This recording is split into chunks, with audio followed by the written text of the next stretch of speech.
Shalom saudaraku dalam Tuhan. Lagi-lagi Juma menunjukkan kebotolannya di depan pendengarnya ketika dia debat dengan apologet Kristen cerdas. Berikut cuplikan videonya. Di Antioquia itu karena dia mengaku dia diutus sebagai rasul kepada orang-orang yang tidak bersunat. Maka jemaat pertama, orang-orang yang tidak bersunat, pemakan babi adalah Kristen, dan itu tidak ada korelasinya dengan pengajaran Yesus. Jadi ketika Yesus mengatakan waspadalah kepada serigala-serigala yang nyamar seperti domba, yang dimaksud tidak lain adalah Paulus in the gang. Silakan Anda bantah. Ada selalu penekanannya di sana, dan di sana. Tapi tidak melihat konteks dekatnya. Saya pikir ini kesalahan berpikir yang sangat fatal. Ya. Ada teman-teman yang selalu nyerang iman Kristen.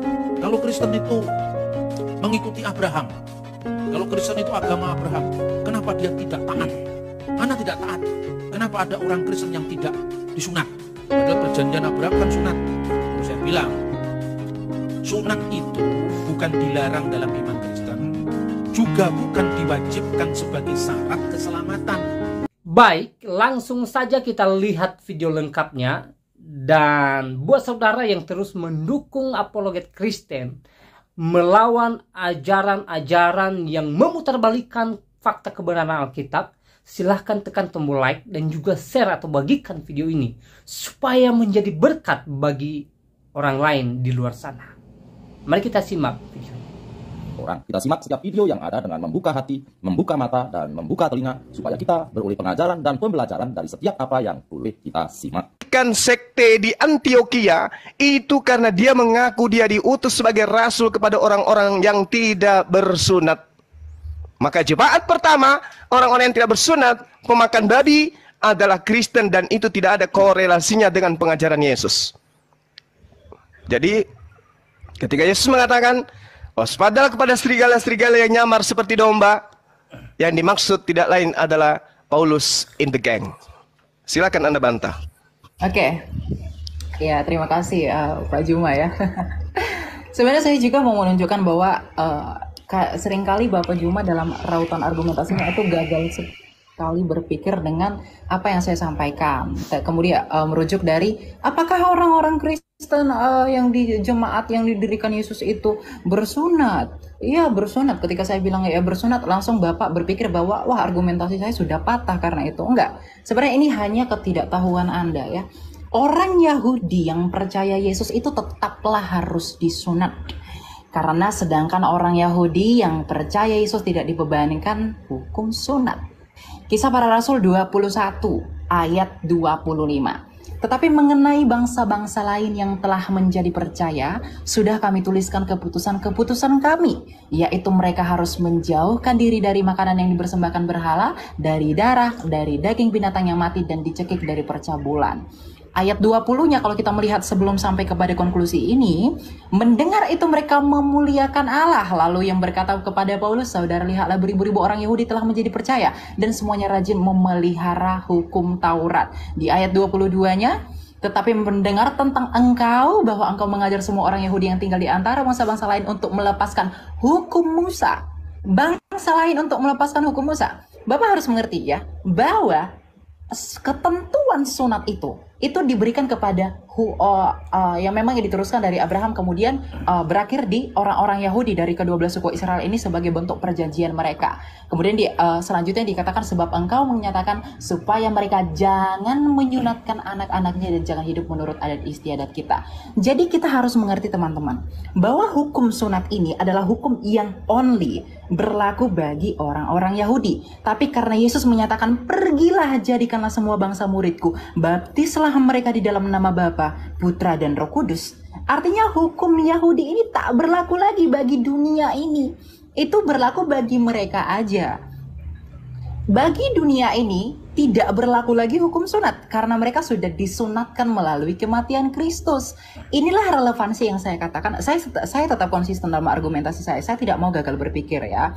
Nah, ketika Yesus menyatakan baptislah semua orang di dalam nama Bapa, Putra, Roh Kudus, kemudian juga Paulus. Jadi Paulus ini bukan bertentangan dengan Yesus. Ini harus yang diperhatikan ya teman-teman. Paulus ini menginjil bagi dunia. Karena di ayat 21 dikatakan bahwa di antara bangsa-bangsa lain dan Yahudi dan bangsa-bangsa lain yang melepaskan hukum Musa.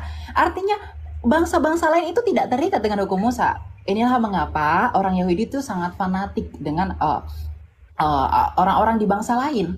Artinya memang hukum Israel yang sangat ketat ini, yang tadinya perlakuan hukum Taurat ini tidak berlaku lagi bagi bangsa lain. Makanya orang Kristen yang non-Yahudi itu tidak perlu disunatkan. Itu argumentasi yang pertama.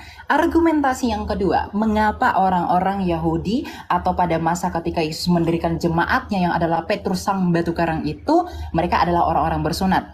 Argumentasi yang pertama itu karena mereka adalah orang Yahudi. Kemudian argumentasi yang kedua agar itu tidak menjadi batu sandungan atas pemberitaan mereka. Paulus dengan jelas menegaskan bahwa Timotius itu haruslah disunat, gitu ya, karena si Timotius ini ibunya seorang Yahudi, teman-teman, yang telah menjadi percaya gitu. Sedangkan ayahnya itu seorang Yunani ya, Yunani, sehingga menurut hukum Yahudi, Timotius itu termasuk orang Yahudi.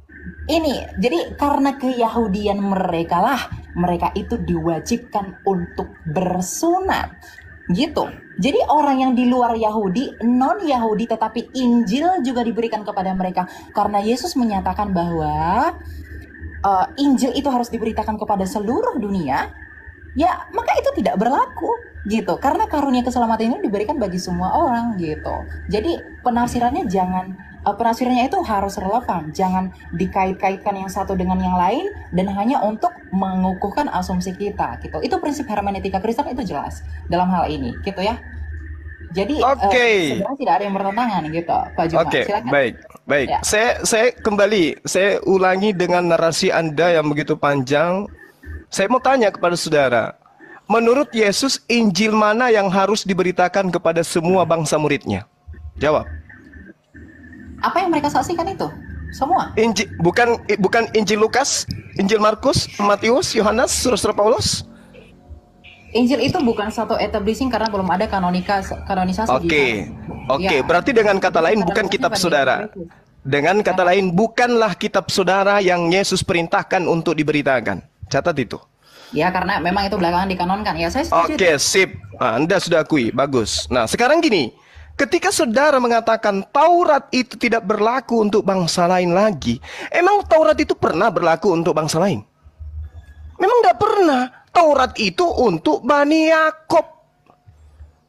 Jadi Yesus mati di atas tiang salib untuk membatalkan hukum Taurat untuk Kristen itu nggak nyambung.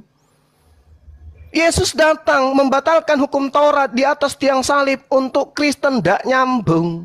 Efesus 2 nomor 15, dengan matinya Yesus, dia telah membatalkan hukum Taurat beserta segala ketetapan yang ada di dalamnya. Itu nggak nyambung itu. Kenapa Paulus mengajarkan itu? Orang Farisi ini mengajarkan itu. Kenapa? Karena target sasarannya adalah orang-orang yang tidak bersunat. Target sasarannya adalah orang-orang pemakan babi. Mohon maaf. Target sasarannya adalah penyembah-penyembah dewa. Siapa itu? Kekaisaran Romawi Yunani. Itu target sasarannya. Sehingga hukum Taurat yang berat itu menurut pandangan orang Roma dan Yunani kudu harus batal dulu baru diterima oleh mereka. Makanya pernyataan Paulus itu jelas. Jadi kalau Anda mengatakan Taurat tidak berlaku lagi untuk bangsa lain, Bung, Anda belajar di mana? Hukum Taurat itu untuk Bani Israel, bukan untuk non-Israel. Maka sekarang, hai orang Israel, dengarkanlah ketetapan dan peraturan yang kuajarkan kepadamu untuk dilakukan supaya kamu hidup. Ini untuk orang Israel. Jangan kau menambahi, jangan kau mengurangi. Ulangan 4, satu perikop Anda baca. Anda nggak nyambung di situ. Kemudian ulangan 6. Inilah perintah, yakni ketetapan dan peraturan yang kuajarkan kepadamu atas perintah Tuhan Allahmu yang dilakukan di negeri di mana kamu pergi untuk mendidikinya. Supaya seumur hidupmu, engkau, anak cucumu, takut akan Tuhan, berpegang pada segala ketetapan yang dan perintahnya yang disampaikan kepadamu, supaya lanjut umurmu. Maka dengarlah, hai orang Israel. Tak ada itu, Bang. Taurat itu untuk Bani Israel.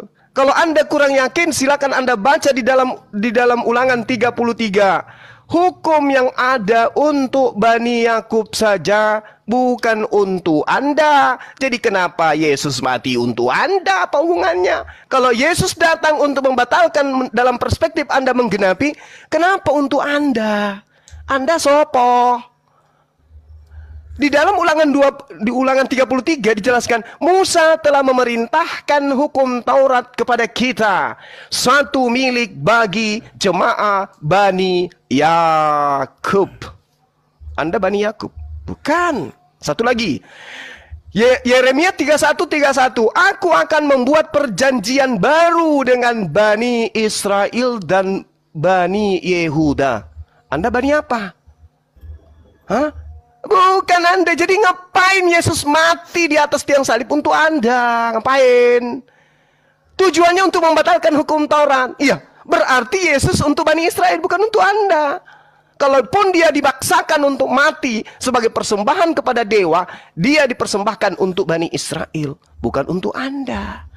Kecuali Anda benar-benar Romawi dan Yunani yang dihadiahkan konsep Tuhan, dihadiahkan kitab. Baru betul, aku ini adalah Bani Romawi dan Yunani, pengikut Paulus yang meminjam nabi yang datang kepada Bani Israel untuk kami tuhankan. Itu baru betul.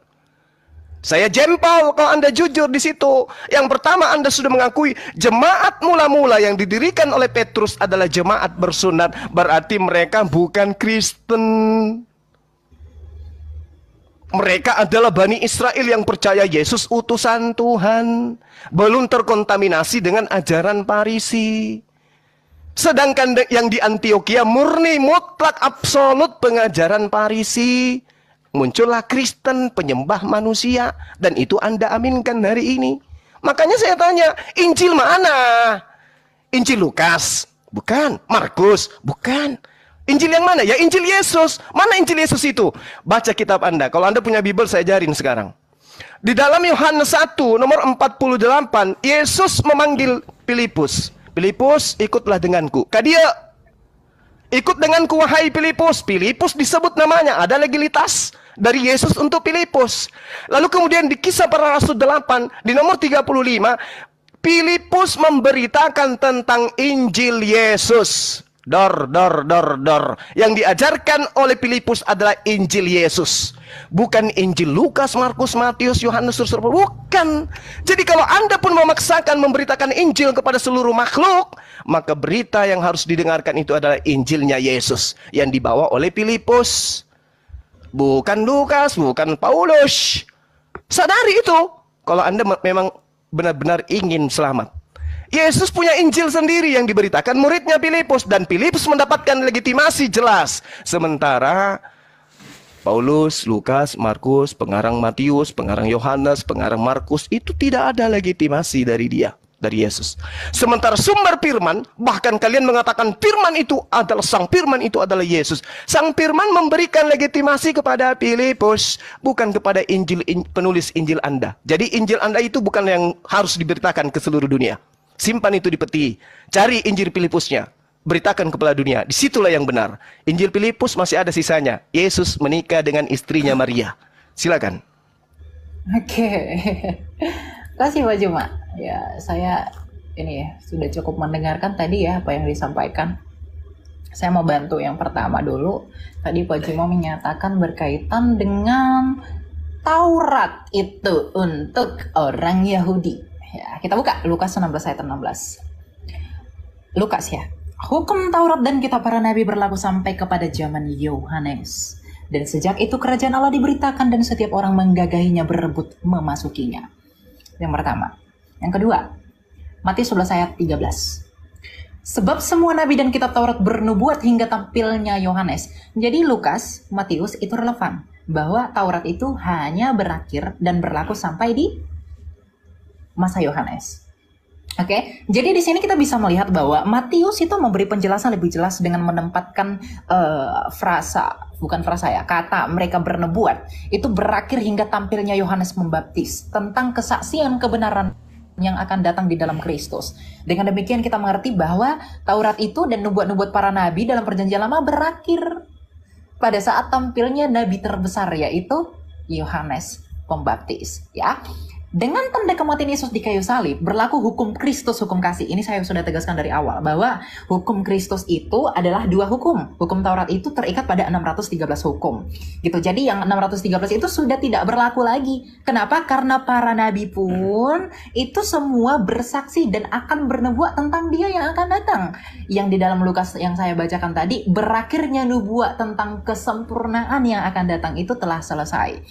Diakhiri di dalam masa kenabian Yohanes Pembaptis. Itu sudah selesai sampai di sana. Yang nantinya akan didatangi oleh Sang Firman itu yang menjadi manusia, di mana Sang Kristus itu sendiri Sang Firman itu yang menyatakan diri Bapa di dalam dirinya. Hal ini juga kita bisa melihat di dalam Efesus 2 ayat 15, bahwa dikatakan di sana bahwa sebab dengan matinya manusia, ia sebagai manusia maksud saya, ia telah membatalkan hukum Taurat, ya, dengan segala perintah dan ketentuannya untuk menciptakan keduanya menjadi satu manusia baru di dalam dirinya, dan dengan itu mengadakan damai sejahtera. Jadi kalau banyak polemikus yang menuduh bahwa Paulus itu menyatakan bahwa hukum Taurat itu dibatalkan, sedangkan Yesus itu menggenapi, artinya konklusinya bahwa Yesus itu dengan Paulus itu bertentangan. Tidak. Kenapa? Jelas ditegaskan oleh Lukas bahwa hukum Taurat itu berakhir mengenai pewahyuannya dan peraturannya itu sampai kepada zaman Yohanes. Itu yang pertama. Jadi ayat ini sudah membantah argumentasi dalam perspektif kekristenan, ya. Maksud saya bahwa Bapak menyatakan Taurat itu akan berlaku selama-lamanya. Tidak. Ya, tidak. Karena orang Yahudi, karena Lukas ini ditulis sama Lukas, dia itu orang Yahudi. Jadi kalau dia itu orang Yahudi, tidak mungkin dia punya perspektif bahwa kalau memang hukum Taurat itu berlaku sampai selama-lamanya, tidak merujuk kepada nubuatan yang akan datang di dalam kesempurnaan Yesus Kristus, ini mereka tidak akan menyaksikan ini. Kalau kita merujuk kepada hukum dwi ganda saksi, kesaksian ini benar adanya, karena Lukas juga menyatakan demikian, Matius juga menyatakan demikian, kemudian juga dikonfirmasi di Efesus. Ini jelas urgensinya. Kemudian yang kedua, mengenai Injil gitu ya. Tadi Bapak menyatakan bahwa Injil itu di Filipus. Kenapa di Filipus itu tidak diakui, sedangkan di Filipus itu Yesus itu katanya menikah bla bla bla dan lain-lain. Kenapa kalian tidak memberitakan Injil yang dari Filipus aja? Inilah keterbatasan literasi, bahwa arti kitab Injil itu adalah kabar baik. Memang saya harus mengakui ya saudara, saya tidak mau menafikan bahwa kata Injil itu merupakan arabisasi untuk kata Yunani Eugelion gitu. Jadi artinya adalah kabar baik kalau kita buat ke seluruh Indonesia. Matius 4 ayat 23. Yesus pun keliling ke seluruh Galilea. Ia mengajar dalam rumah-rumah ibadat dan memberitakan Injil kerajaan Allah serta melenyapkan segala penyakit dan kelemahan di antara bangsa itu. Ingat ya, kita harus mengkonsentrasikan antara kondisi orang Yahudi pada saat itu dengan apa yang dilakukan Yesus. Perspektif dan juga sudut pandang orang Yahudi yang dalam hal ini adalah mereka Yahudi tentunya teman-teman, karena murid-murid Yesus itu ya orang-orang Yahudi ya. Makanya dikatakan di dalam Markus 1, maksud saya itu di mana ya? Lukas 4 ayat 43. Tetapi ia berkata kepada mereka, juga di kota-kota lain aku harus memberitakan Injil kerajaan Allah, sebab untuk itulah aku diutus. Jadi kalau Bapak Juma tadi bilang Injil itu keselamatan itu hanya bagi orang Israel, itu salah besar. Literasinya kurang itu ya. Jadi ketika kitab Injil Matius itu menuliskan Yesus memberitakan Injil, artinya Yesus itu memberitakan kabar baik. Sedangkan Injil-Injil yang diberitakan oleh para rasul, ini penerusan ya. Injil-Injil yang diberitakan oleh para rasul adalah kabar baik yang sama tentang apa yang diberitakan Yesus. Meskipun memang Yesus itu selalu menekankan kepada perspektif dan budaya pada saat itu mengenai pernyataan dirinya sendiri secara implisit. Tetapi di perjanjian baru, artinya para murid yang bersaksi tentang pemberitaan Kristus itu memberikan penjelasan yang lebih clearus artinya. Jadi lebih jelas tentang siapa Kristus itu sebenarnya. Jadi Injil kerajaan Allah itu yang diberitakan Yesus Kristus itu adalah sentralitasnya berada di dalam Yesus Kristus, tetapi para rasul dan para murid menegaskan itu lagi.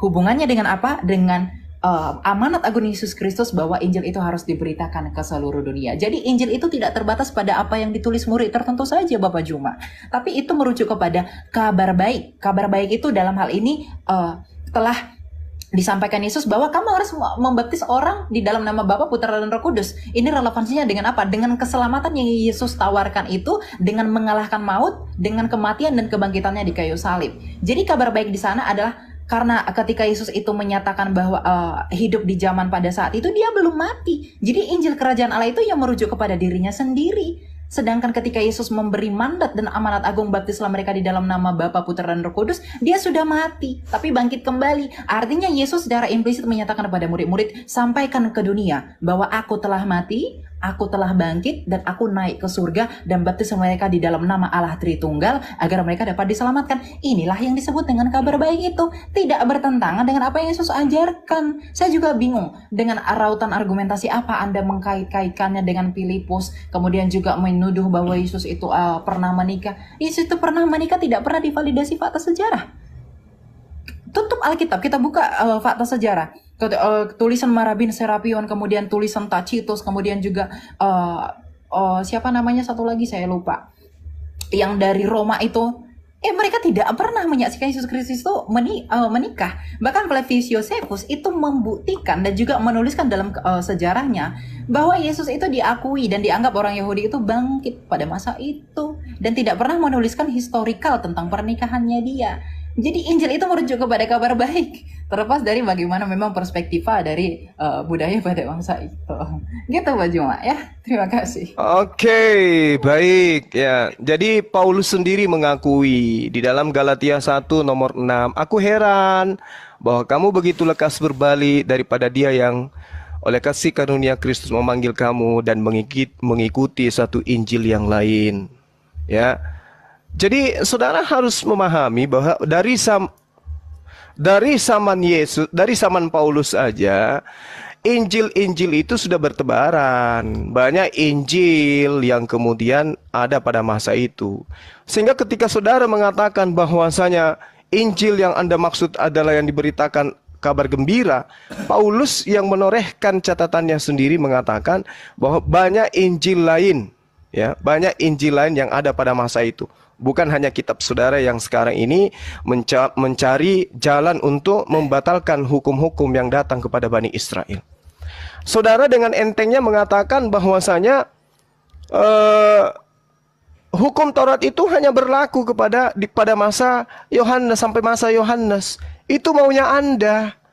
Ilmu Anda itu Anda dapatkan dari mana? Dari Lukas. Lukas iki sopo? Anda mengatakan Lukas ini orang Yahudi. Data Anda dari mana? Lukas aja dari namanya itu adalah nama orang Roma. Oke? Dan tidak ada catatan yang mengatakan bahwa Lukas itu orang Yahudi. Tidak. Lukas itu jelas oleh tradisi Kristen sendiri menduga dia berasal dari Antioquia, Syria. Dan dia berdarah Yunani. Lalu ketika saudara mengatakan dia orang Yahudi, ilmu dari mana Anda dapatkan itu? Ya, ilmu dari mana? Lukas itu tidak dikenal oleh Yesus. Ya. Nah, lalu kemudian ketika Anda mengatakan hanya sampai kepada Yohanes, berarti Anda menyelisih pernyataan Yesus. Di dalam kitab saudara sendiri menerangkan, Yesus berkata bahwa hukum Taurat itu lebih mudah langit dan bumi lenyap daripada setitik dari hukum Taurat itu batal. Mana yang benar ini? Pengakuan Yesus atau pengakuan Lukas? Yang mana yang benar? Sementara Yesus sendiri, sabar. Yesus sendiri mengatakan demikian. Terus di dalam kitabnya orang Yahudi terkait dengan Taurat, itu dijelaskan janganlah kau menambahi, jangan kau mengurangi. Jadi jangankan batal, dikurangi aja tidak bisa. Ilmu Anda dari mana? Hanya ingin melegalkan ajaran Farisi, kemudian Anda mengatakan bahwa hukum Taurat itu berlaku hanya sampai di Yohanes saja. Berarti ada pengurangan. Sementara perintah Tuhannya jangan kau menambahi, jangan kau mengurangi. Dan sampai hari ini orang Yahudi masih ada. Sedangkan Injil yang diberitakan kemudian oleh Filipus jelas adalah Injil Yesus. Tidak pernah mengatakan Injil Lukas, Injil Markus, nggak ada. Yang diberitakan oleh Filipus ini adalah Injilnya Yesus. Injil Yesusnya mana? Tidak ada. Kenapa tidak ada? Karena sejatinya Kristen itu bukan pengikut Yesus, tapi pentuhan Yesus yang muncul pertama kali kemudian di Antioquia. Jadi ketika kemudian dikatakan hukum Taurat itu berlaku hanya sampai Yohanes, itu datanya dari siapa? Dari Lukas sendiri. Sementara Lukas juga yang mencatat, Yesus sendiri mengatakan bahwasanya lebih mudah langit dan bumi lenyap daripada setitik dari hukum Taurat itu batal. Lebih mudah. Nah, terus kenapa bisa batal? Sementara langit dan bumi itu lebih mudah hilang daripada hukum Taurat. Apa logikanya yang bisa dipakai selain daripada doktrin dan dogma? Oh, enggak berlaku lagi. Apa alasannya? Sementara Yesus mengatakan lebih mudah langit dan bumi lenyap daripada setitik dari hukum Taurat. Nah, sekarang saya ingin bertanya kepada saudara, Injil Filipus, Injil yang diberitakan Filipus yang adalah Injil Yesus itu apa itu? Apakah kitab saudara atau bukan? Silakan. Oke, saya jawab dari awal dulu ya sebelum sampai ke Filipus agar sistematis ya. Tunggu dulu Bu Michael. Ya, Kenapa? izin ya Gurunda. Host, mana ada lagi Oten yang mau naik? Silakan. Ada Oh iya, satu. silakan. Ya, mana tahu ada saudara-saudari kita yang dari Kristen, silakan naik ya. Itu Bang Host, Bang Host, atau Bang Angel. Ya, silakan Bu Michael. Oke. Siap. Saya mau jawab beberapa argumentasi yang disampaikan tadi ya. Saya tidak menyatakan kalau si Lukas itu orang Yahudi ya, enggak. Mungkin kesalahan bahasa, enggak, saya juga tidak mengakui dia orang Yahudi. Tapi kalau masalah Bapak Juma tadi merujuk dari apa yang saya sampaikan bahwa Injil itu, maksud saya hukum Taurat itu selesainya di zaman Yohanes, itu karena tulisan Lukas. Bapak juga jangan melupakan bahwa Matius juga mencatat itu. Ya, Matius 11 ayat 13 juga menyatakan sebab semua nabi dan kitab Taurat bernubuat hingga tampilnya Yohanes. Dalam bahasa Inggris disebut dengan for all the prophets and the law prophesied until John. Jadi sampai di situ ya. Jadi Matius ini orang Yahudi. Jadi kalau Bapak tadi menggunakan argumentasi itu tidak dari orang Yahudi, salah. Matius itu anak Alfeus, itu orang Yahudi dari Galilea. Meskipun dia memang pemungut cukai dari kota Kapernaum ya, karena dia diunjuk jadi penarik pajak kerajaan Romawi gitu. Jadi memang tidak hanya, ini yang saya katakan bahwa tidak hanya Matius saja yang menyaksikan bahwa Yesus Kristus itu, bahwa hukum Taurat itu selesai, tapi juga dikonfirmasi oleh Lukas dan juga nanti konfirmasinya, validasinya ada di Efesus gitu. Nah, kemudian tentang satu iota, saya mengerti bahwa mungkin Anda tidak belajar literalitnya ya, translinearnya, jadi kita tidak bisa memahami itu dari bahasa Indonesianya. Meskipun memang untuk orang-orang yang belajar itu bisa melihat dari bahasa Indonesianya, tetapi tetap juga merujuk kepada arti aslinya ya. Bentar, saya minum dulu. Di Matius 5 ayat 17 tadi seakan-akan Bapak Juma itu mengkontraskan bahwa sedangkan Matius yang bilang bahwa itu berhenti di zamannya Yohanes, sedangkan Matius juga yang bilang bahwa karena aku berkata kepadamu sesungguhnya selama belum lemah langit dan bumi ini satu iota atau satu titik pun tidak akan ditiadakan dari hukum Taurat sebelum semuanya terjadi.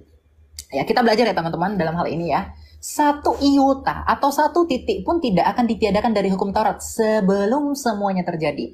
Saya akan beri edukasi tentang hal ini. Banyak memang pendapat dengan menggunakan ayat dalam Matius 5 ayat 18 tadi menyatakan bahwa Taurat itu berlaku selamanya, sebagaimana yang disampaikan Bapak Juma dalam hal ini ya, bahwa itu selamanya, tidak ada pembatalan gitu.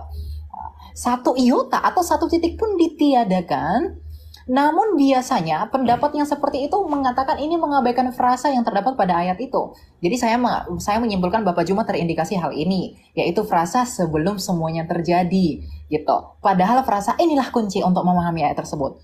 Untuk mengerti makna dalam Matius 5 ayat 18 itu, sebaiknya juga kita harus membaca ayat-ayat sesudahnya tentang iota yang dipermasalahkan. Karena Bapak Juma kan sangat menekankan ya, memberi negasi khusus bahwasanya nggak ada itu hukum Taurat dibatalkan gitu. Tapi mari saya bantu untuk memahami ini. Terkait dengan hubungan dengan hal-hal yang akan segera digenapi Yesus Kristus dalam pelayanannya di dunia ini ya. Jadi untuk itulah ia berkata, satu iota pun tidak akan dibatalkan dari semuanya terjadi. Makanya baca kitab suci itu harus melihat konteksnya. Jangan diambil yang satu, kemudian dibuang yang satu, itu nggak boleh. Gitu. Ini prinsip penafsiran kitab suci. Karena kitab suci itu Injil itu bukanlah kitab yang turun dari langit. Yang artinya secara absolutely, secara extremely kita terima sebagai sebuah kebenaran. Gitu ya. Dan satu iota itu tidak akan dibatalkan sebelum semuanya terjadi. Maksud dari semuanya terjadi ini adalah berkaitan dengan hal-hal yang digenapi pada kematian dan juga kebangkitan Kristus. Mari kita baca, misalnya di Matius 5 ayat 18 ya. Karena aku berkata kepadamu, sesungguhnya selama sebelum lenyap langit dan bumi ini, bentar ini HP saya agak ini. Satu iota atau satu titik pun tidak akan ditiadakan dari hukum Taurat sebelum semuanya terjadi. Iota dalam bahasa saya tidak perlu bawa Ibrani ya, karena saya juga tidak terlalu ahli di sana. Tapi titik iota itu garis kecil yang dalam Ibrani ini sering boleh saja dihilangkan. Jadi pada masa ini menunjukkan kepada keabadian Taurat itu. Ya, sampai sini kita setuju dengan Pak Juma dalam hal ini. Tapi kata ditiadakan itu berarti adalah kata yang sama dengan lenyap. Hal ini bisa kita bandingkan dengan Matius 24 ayat 34 sampai 35 untuk melihat relevansinya dengan Matius 5 ayat 16, bagaimana konsistensi Matius menggunakan kata-kata tersebut. Ya. Jadi kata yang digunakan di sana yang dalam bahasa Yunani disebut dengan padarkoma itu sama-sama dipakai. Jadi enggak bakal ada. Kita tidak akan bisa membenarkan argumentasi bahwa oh itu kan berlaku hanya untuk itu. Kenapa di yang lain tidak berlaku? Itu tidak berlaku ya. Itu tidak bisa dipakai. Maka kita bisa tarik kesimpulan bahwa pada masa ini tidak akan ada yang dilenyapkan dari firman yang tertulis di dalam Perjanjian Lama sampai semua yang dinubuatkan dalam Perjanjian Lama tentang Mesias sudah terjadi. Dengan begitu artinya sepenuhnya sudah menjadi nyata. Kita bisa lanjut ke ayat 19. Karena itu siapa yang meniadakan salah satu perintah hukum Taurat sekalipun yang paling kecil dan mengajarkannya demikian kepada orang lain, ia akan menduduki tempat yang paling rendah dalam kerajaan sorga. Ini menunjukkan bahwa Yesus itu sedang berusaha mengkontraskan posisi Taurat dengan apa yang akan datang. Tetapi siapa yang melakukan dan mengajarkan segala perintah-perintah hukum Taurat, ia akan menduduki tempat yang tinggi di dalam kerajaan sorga. Lebih jelasnya kita harus melihat bagaimana Jesus itu menekankan kingdom of heaven. Waziva the four soul Greek one of the last commandments and the solstice means so he be called the least in the kingdom of heaven. Itu jelas ya. Jadi ayat ini memperluas prinsip dari apa yang digenapi dengan datangnya Kristus. Jadi satu iota itu Bapak Juma tidak merujuk kepada ke 613 itu tidak akan pernah batal. Gitu ya. Itu yang kedua. Kemudian tentang Injil, makanya kita perlu belajar bahasa aslinya teman-teman agar tidak salah tafsir dengan hal ini. Tentang Injil Filipus, ya kita itu di kekristenan itu secara resmi menganggap bahwa Injil Filipus itu merupakan Injil Gnostik ya. Itu juga disebut dengan naskah apokrifa Perjanjian Lama. Nah, kita perlu verifikasi ini dan juga melakukan diwiflikasi berkaitan dengan standar yang digunakan untuk melihat kebenaran ajaran itu. Tentunya juga dengan kritik-kritik dan juga kritik teks dan juga melihat padanannya dengan faktor budaya, karena memang kekristenan itu lahir dari sejarah gitu. Injil Filipus itu melihat sakramen baptisan yang dilakukan kekristenan itu tidaklah benar. Itu yang salahnya. Tapi sesungguhnya adalah baptisan yang spiritual gitu. Jadi hal ini juga akan mempengaruhi tentang bagaimana ia berbicara tentang kelahiran Yesus. Di mana di dalam kepercayaan Kristen Yesus itu percaya lahir dari perawan Maria, tetapi di dalam Injil Filipus kepercayaan tersebut ditolak. Bahkan dalam Injil Filipus itu dikatakan Tuhan tidak akan pernah berkata Bapakku yang ada di dalam surga kecuali dia memiliki Bapa di tempat lain, dia hanya akan berkata Bapakku. Kemudian ia juga salah konsepsi tentang penciptaan. Jadi tidaklah salah bapak-bapak gereja dan para pendahulu orang-orang yang kritis berkaitan dengan kekristenan ini mengatakan bahwa memang Filipus itu tidak dianggap. Jadi kalau bapak membawa apokrifa untuk menyerang yang benar, itu salah sekali. Jadi takutnya Anda teridentifikasi untuk terkena logical fallacy ya gitu. Jadi ambillah hal-hal yang kami anggap sebagai sebuah kebenaran untuk menyatakan kebenaran yang Anda maksudkan itu. Gitu. Jadi apa yang disampaikan dalam Injil Filipus ini juga tentunya kontras dengan apa yang disaksikan sejarah. Seperti yang saya katakan bahwa Injil itu sangat dikonfirmasi oleh sejarah.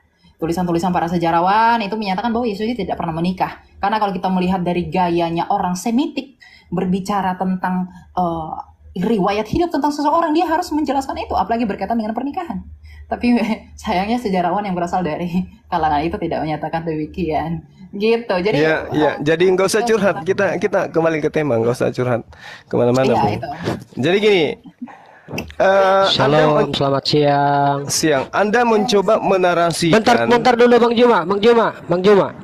Tolong Anda buktikan dulu, baik menurut Al-Quran maupun kitab-kitab lain di mana tertulis Yesus menikah. Monggo silakan. Kalau nggak ada, Anda penistaan. Monggo silakan. Saya gini Bang Juma. Tunggu. Tadi Anda menarasikan Yesus menikah di kitab Filipus. Yang jadi pertanyaan saya, di mana di Al-Quran bahwa Yesus menikah? Soalnya gini, Muhammad dalam Al-Quran dijelaskan semua siapa saja istri-istrinya yang mau dia nikahi. Ada turun ayat untuk membantu itu. Gak masuk akal kalau sebenarnya Nabi Isa menikah, gak ada ceritanya di Al-Quran. Sementara di Al-Quran diceritakan Isa membuat dari burung aja diceritakan, semua diceritakan, tapi mengenai pernikahannya tidak diceritakan. Tolong tunjukkan. Kalau tidak, Anda menista. Oke, terserah Anda, silakan Anda laporkan. Bukan, tolong tunjukkan dulu pernyataan Anda. Tadi Anda bilang menikah. Anda diam. Kamu mau berdiskusi atau tidak? Kalau nggak kamu diam. Iya, diskusinya kita berbagus. Anda diam. Tunjukkan dalil. Anda diam. Jangan tunjukkan dalil. Jangan buat kesesatan. Tunjukkan dalil. Anda tentukan waktu kita bahas itu. Oke? Siapapun dari kalian akan saya lumat habis. Paham? Tidak usah terlalu sombong kali. Ya. Sekarang kita masuk ke dalam pengajaran Yesus. Anda mencoba untuk menarasikan ajaran Kristen untuk membantah ajaran Yesusnya. Oke, sah-sah saja. Anda hebat di dalam membangun narasi. Torah itu batal. Kenapa? Memang itu tujuan Kristen. Anda didukung oleh pengajaran-pengajaran Farisi untuk menyatakan itu. Yes. Tetapi tolong Anda hargai kitabnya orang Yahudi ini yang mengatakan jangan kau menambahi, jangan kau mengurangi. Anda tidak bisa membatalkan kitabnya orang dengan membawa narasi dari Farisi, nggak bisa. Bahkan Yesus sendiri, kalau Anda percaya bahwa itu adalah ucapan Yesus, jelas sekali dikatakan dalam kitabnya, Hos ean aun leise.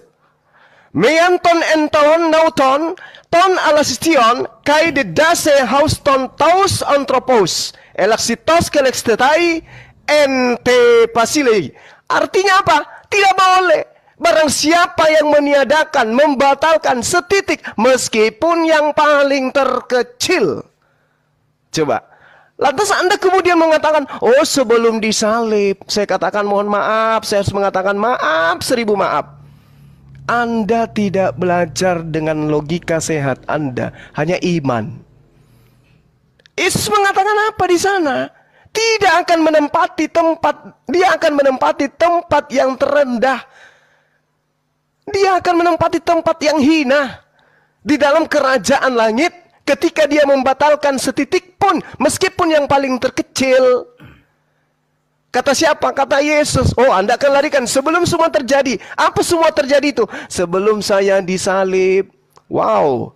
Penyaliban Yesus itu tidak ada takarannya di dalam pengajaran Taurat. Penyaliban Yesus itu murni takarannya adalah ajaran paganisme. Taurat di dalam takarannya penebusan dosa sebagai korban penghapus salah itu binatang. Bukan manusia, apalagi Tuhan. Anda mencoba untuk menyelisih ajaran Yesus dengan menambah-nambahkan sebelum aku disalib, sebelum aku mati di atas tiang salib. Bung, itu ajaran dari Roma.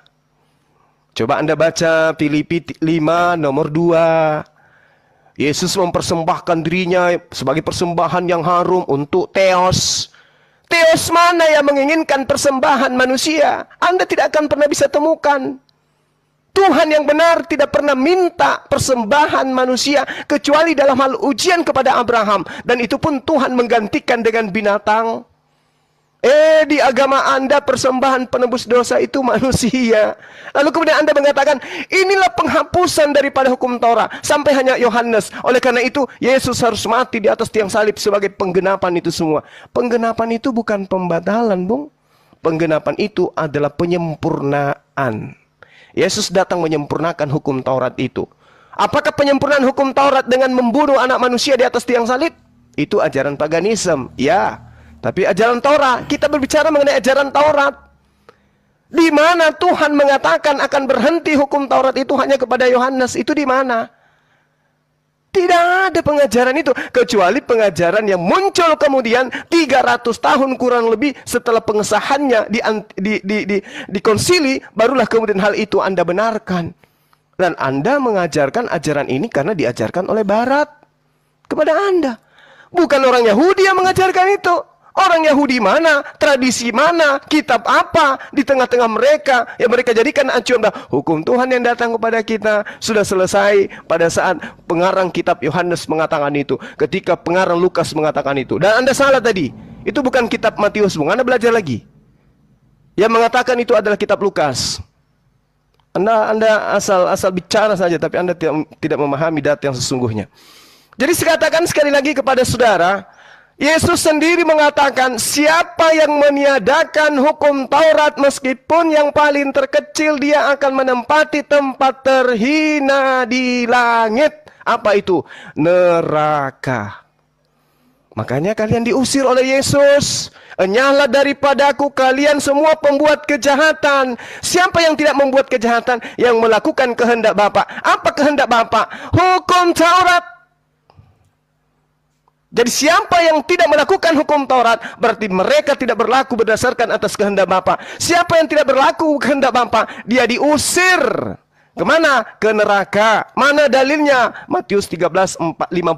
Baca itu. Tak ajarin, ambil pulpen, catat. Ya, Anda boleh menarasikan agama Anda, silakan. Oh, berlata-lata, berapi-api Anda menjelaskan. Tapi yang Anda jelaskan itu untuk kemudian menyanggah ajarannya Yesus adalah pengajaran orang Farisi. Ya, percumi. Percumi. Anda didukung ajaran Farisi. Wah, dengan berbagai macam narasi yang Anda bangun. Tapi membantah dengan ajaran Farisi menghantam ajaran Yesus. Nggak bisa. Yesus sendiri mengatakan, barang siapa yang meniadakan setitik pun dari hukum Taurat meskipun yang paling terkecil, maka dia akan menempati tempat terendah, tempat terhina di dalam kerajaan langit. Siapa itu? Kristen. Kristen membatalkan itu semua dengan pola yang diajarkan oleh orang Farisi. Bagaimana dengan Tuhannya sendiri? Jangan kau menambahi, jangan kau mengurangi, agar kamu hidup. Barang siapa yang menambah mengurangi, dia mati. Masih kurang. Jadi Anda kemudian membantah pengajaran Yesus. Jangan kau menyangka aku datang untuk meniadakan. Aku datang untuk menggenapi. Menggenapi itu bukan berarti menghilangkan, membatalkan. Menggenapi itu artinya kalau dia 9 digenapi menjadi 10. Berarti semakin banyak, semakin sempurna. Bukan malah semakin hilang. Dengan matinya Yesus di atas tiang salib, dia telah membatalkan hukum Taurat beserta segala ketetapan yang ada di dalamnya. Dan itu Anda aminkan. Jadi sekali lagi saudara, saya tidak sedang membahas Injil Filipus. Saya sedang membahas Injilnya Yesus yang Filipus beritakan kepada orang-orang yang ada pada masa itu. Baca di dalam kitab saudara. Itu kisah, itu sejarah. Konon ceritanya adalah cerita tentang rasul-rasul. Bede. Katanya sih, tapi menurut saya itu bukan. Jadi ketika Anda mengatakan bahwasanya Yesus membatalkan hukum Taurat, itu tidak ada datanya.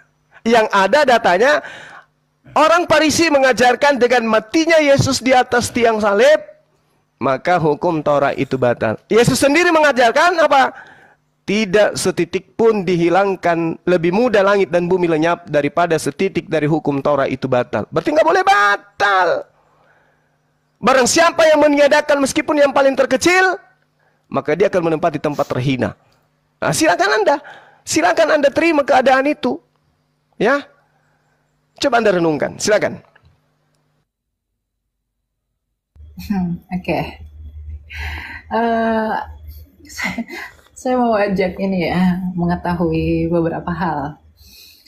Tadi Bapak Juma yang tersayang ya, tadi bawa Matius 5 ayat 19. Berkaitan dengan karena itu siapa yang meniadakan salah satu perintah hukum Taurat, sekalipun yang paling kecil, dan mengajarkannya demikian kepada orang lain.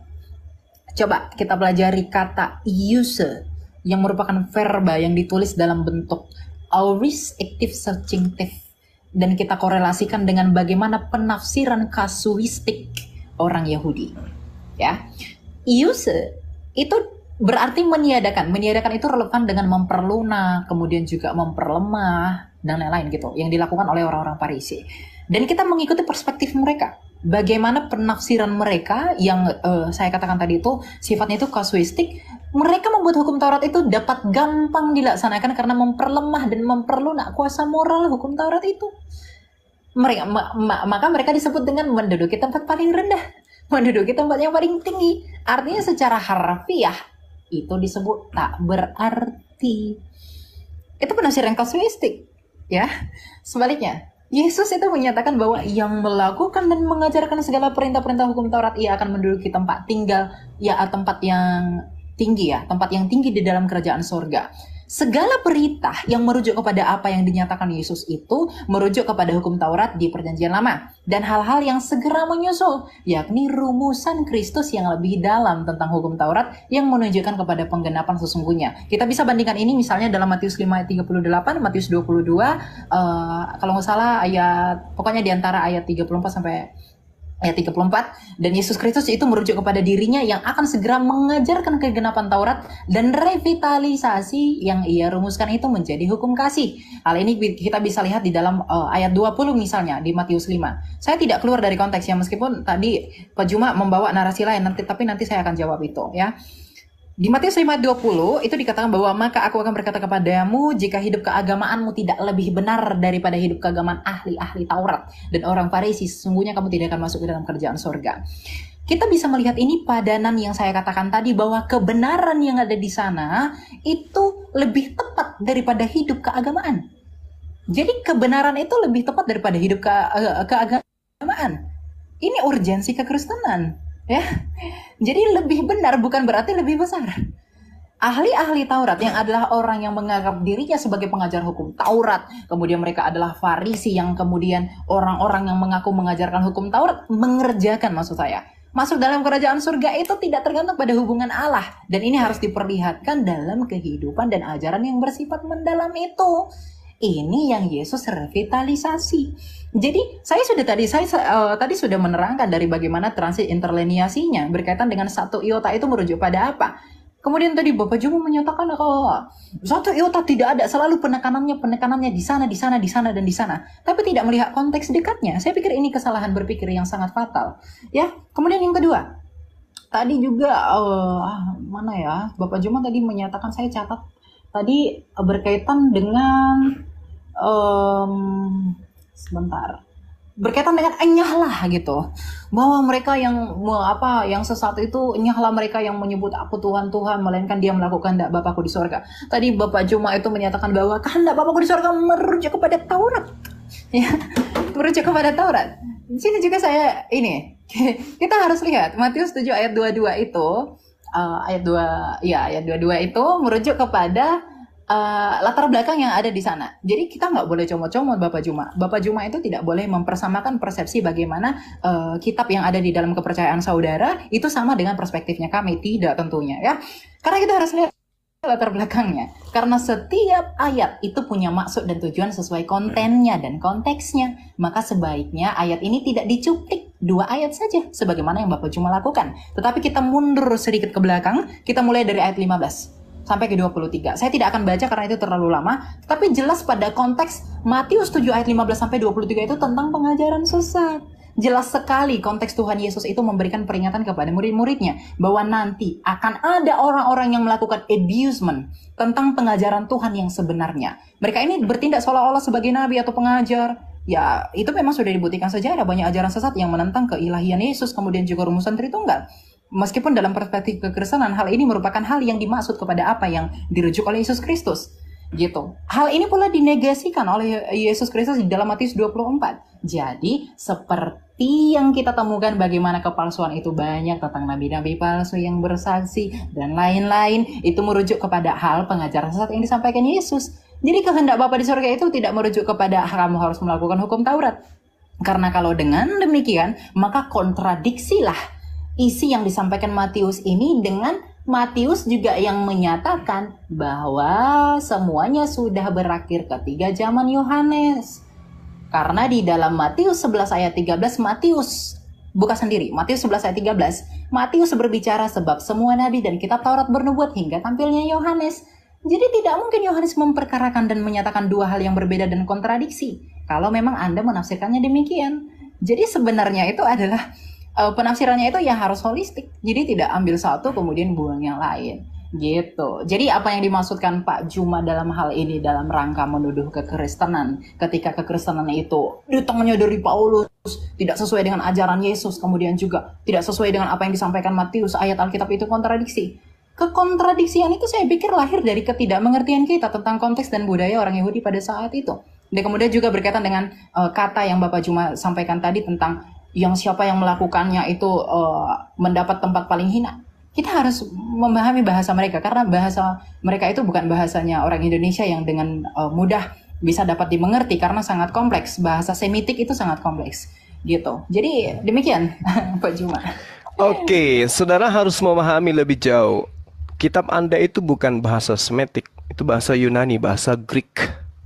Ya, jadi Anda jangan mengatakan bahasa yang ada dalam kitab saudara itu harus dipahami berdasarkan dengan rasa bahasa Semitik. No, itu bukan bahasa Semitik, bahasa Yunani, bahasa Yunani. Nah, kemudian ketika Anda membawa Matius, Anda mengatakan kontradiksi dong. Ya, wajar kontradiksi. Toh penulis Matius itu bukan si Lewi, murid Yesus, bukan. Apa pembuktiannya? Baca Matius 9 nomor 9. Setelah Yesus pergi dari situ, Yesus melihat seorang yang bernama Matius duduk di rumah cukai. Lalu ia berkata kepadanya, ikutlah aku. Maka berdirilah Matius lalu mengikuti dia. Bukti bahwa pengarang kitab Matius bukan Matius murid Yesus. Itu satu. Jadi kalau mendapatkan kontradiksi ya wajar, namanya juga bukan firman Tuhan. Lalu kemudian Anda mencoba menarasikan Matius 7, Bung. Matius 7 nabi palsu itu bisa dilihat dari buahnya. Baca satu perikop. Kalau Anda mengutip katanya, Anda yang harus membaca satu perikop. Dari buahnya itu jelas. Apa buah dari pengajaran nabi palsu? Memanggil Yesus Tuhan. Bermujizat dengan menggunakan nama Yesus. Mengusir setan dengan menggunakan nama Yesus. Bernubuat dengan menggunakan nama Yesus. Itulah buah pengajaran nabi palsu. Agama mana itu? Agama Anda. Dari mana Anda mendapatkan agama Anda? Dari orang Farisi. Kepada siapa Yesus minta agar diwaspadai? Orang Farisi. Paulus orang mana? Orang Farisi. Tokoh dari mana? Dari Kristen. Di mana dituliskan? Kisah Para Rasul 23 nomor 6. Masih kurang datanya? Oke, saya tambahkan kalau gitu. Di dalam kitab saudara jelas sekali ketika saudara mengambil Matius 5 nomor 20. Maka aku berkata kepadamu, jika hidup keberagamaanmu tidak lebih benar, apakah Kristen dengan mempersembahkan manusia sebagai korban penebus salah, penebus dosa itu benar? Daripada dibandingkan bagi ajaran Yahudi? Tidak. Apakah dengan orang Kristen menghilangkan hukum Torah, maka orang Kristen dihitung lebih benar? Tidak. Apa pembuktiannya? Paulus sendiri menuliskan di dalam Galatia 2 nomor 14, orang yang tidak bersunat adalah orang yang hidup secara kafir. Apakah orang yang hidup secara kafir lebih benar daripada ahli Taurat? Bullshit. Oke? Jadi bukan Kristen yang dimaksud hidup lebih benar daripada hukum Taurat itu, daripada hidup dengan keagamaan di ahli Taurat, bukan. Tidak boleh kemudian Anda mengatakan bahwasanya Matius 5 nomor 20 cerminan pembatalan hukum Taurat dan yang benar adalah Kristen. Bullshit. Justru Matius 5:20 ini tidak boleh mengikuti Kristen. Saya bacakan ayatnya supaya Anda paham. Maka aku berkata kepadamu, aku Yesus, jika hidup keagamaanmu tidak lebih benar daripada orang Farisi yang hidup dalam ahli Taurat, dan tidak lebih benar dari orang-orang Farisi, sesungguhnya kamu tidak akan masuk ke dalam kerajaan surga. Berarti ada kehidupan yang harus lebih benar daripada orang Kristen. Oke? Paulus ini orang Farisi, pendiri agama Kristen, harus hidup beragama yang lebih baik dari agama yang diajarkan Farisi, yaitu Paulus, yaitu Kristen. Harus. Itu yang Anda harus paham. Jadi tidak ada pembatalan hukum Taurat di dalam pengajaran orang Israel, termasuk Yesus. Nggak ada. Jika hidup keberagamaanmu tidak lebih baik dari orang Farisi, artinya dari agama yang didirikan oleh orang Farisi, maka kamu tidak akan masuk ke dalam surga. Nah, ini data di dalam kitab saudara yang dicatat oleh orang yang menuliskan tentang Yesus bertemu dengan Matius, tapi dia bukan Matius. Tolong dipahami itu dengan baik.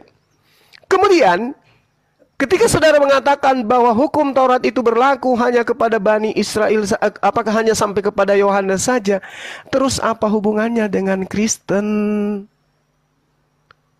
Yesus datang untuk Bani Israel. Yesus berpesan kepada ke-12 muridnya agar jangan ke bangsa lain. Yesus meminta hanya ke bangsa muridnya. Semua bangsa yang dimaksud adalah bangsa muridnya. Apa pembenarannya? Lihat di dalam Yosua yang saya katakan tadi. Yosua 10 jelas sekali dikatakan di sana. Nomor 21. Pulanglah seluruh bangsa itu kepada Yosua. Berarti seluruh bangsa yang dimaksud adalah 12 suku bangsa Bani Israel. Anda tidak punya kapling di sana, Bung. Jadi sekali lagi saya katakan, saya kembalikan kepada tema yang tadi, bahwasanya Yesus datang kepada Bani Israel, mengajarkan Bani Israel untuk tidak meninggalkan hukum Taurat. Hukum Taurat tidak boleh ditambah dan tidak boleh dikurangi. Hukum Taurat adalah perjanjian Tuhan kepada Bani Israel dan juga Bani Yehuda.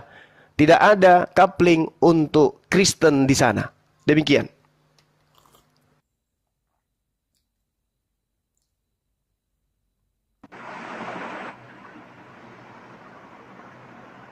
Oke, Mbak Mikael, silakan ditanggapi.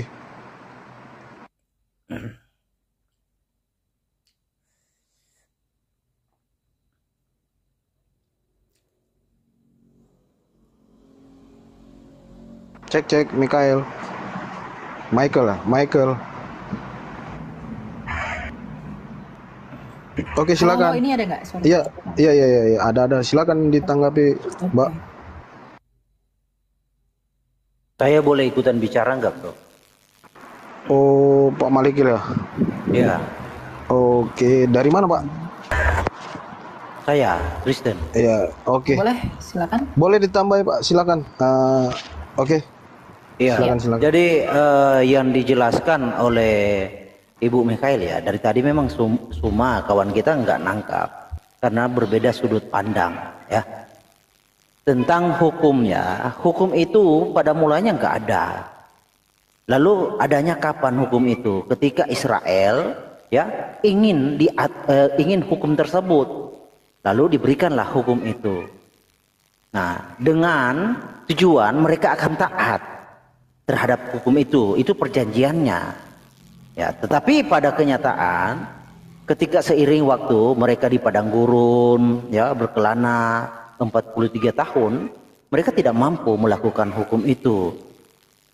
Jadi yang dimaksud oleh Kristus tentang hukum Taurat, ya itu digenapi, itu jauh sudah terbilang ketika Yakub ya, ayahnya ya, orang-orang Israel ya, Yakub disebut Israel.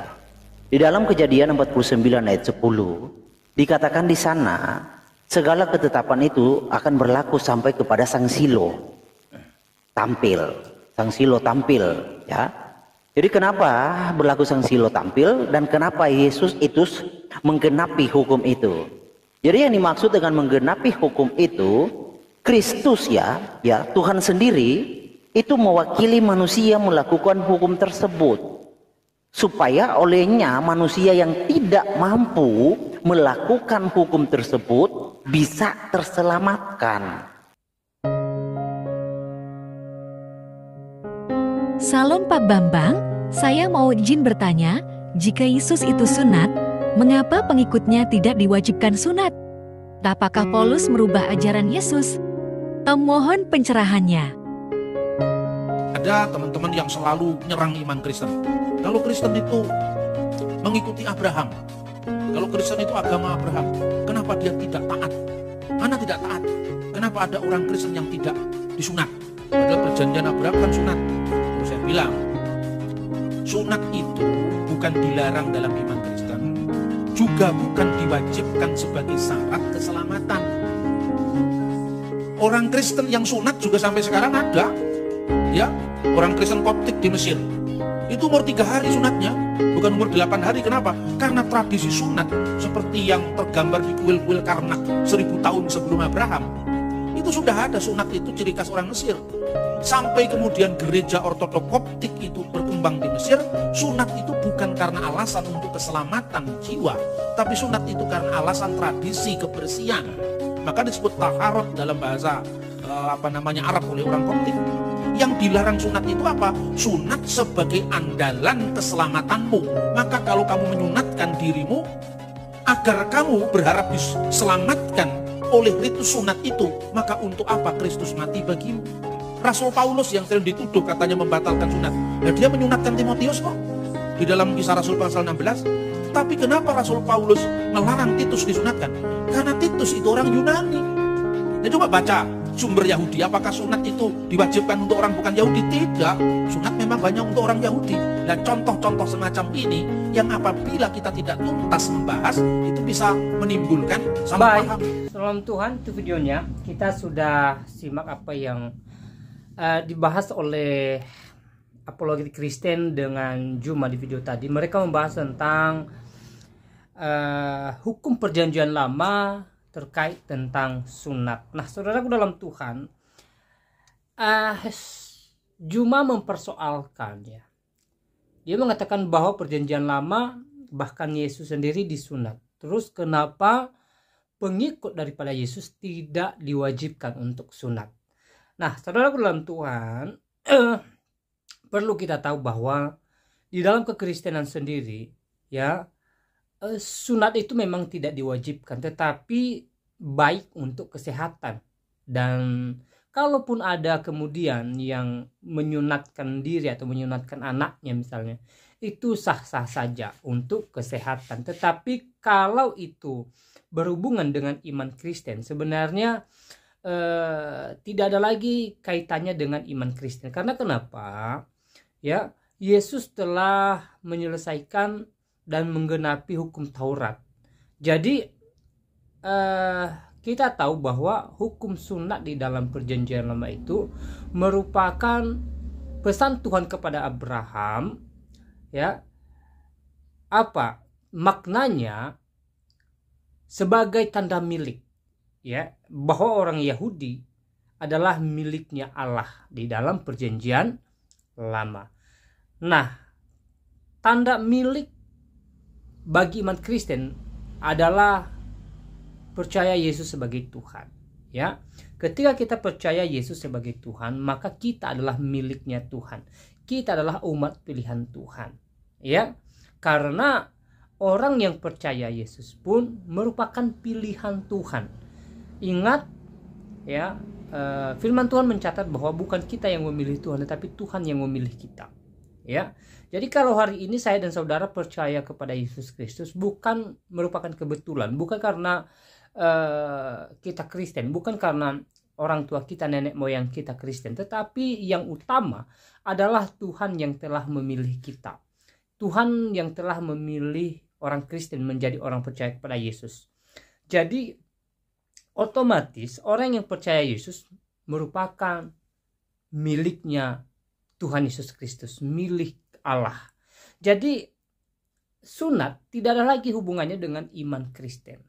Ya, sekali lagi, ya, kita menjadi milik Kristus ketika kita percaya kepada Yesus sebagai Tuhan dan Juru Selamat, dan juga kita taat akan firman-Nya sebagai buah dari keselamatan kita. Ya, itu hal yang penting. Jadi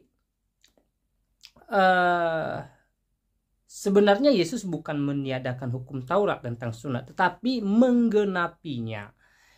Ya, Tuhan Yesus telah mati di atas kayu salib menebus kita dari belenggu dosa, dan itu merupakan salah satu, ya, atau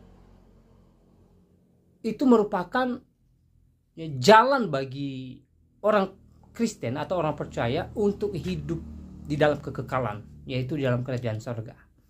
Ya, sebagaimana firman Tuhan berkata bahwa orang yang percaya kepada Yesus tidak binasa, melainkan beroleh hidup yang kekal. Ya.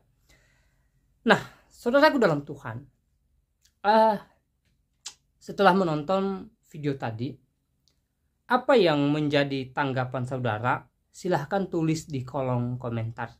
Tuliskan tanggapan yang baik, yang positif, terutama tanggapan yang memuji memuliakan nama Tuhan, dan tanggapan atau komentar yang memberkati kita sekalian. Ya. Nah, secara pribadi saya bersyukur ya, dan tentunya kita bersyukur. Hari-hari ini Tuhan memakai hamba-hambanya, Tuhan memakai anak-anaknya untuk meluruskan pengajaran yang tidak sesuai dengan firman Tuhan. Artinya gini, pengajaran yang membahas Alkitab, tetapi tidak sesuai dengan Alkitab itu sendiri.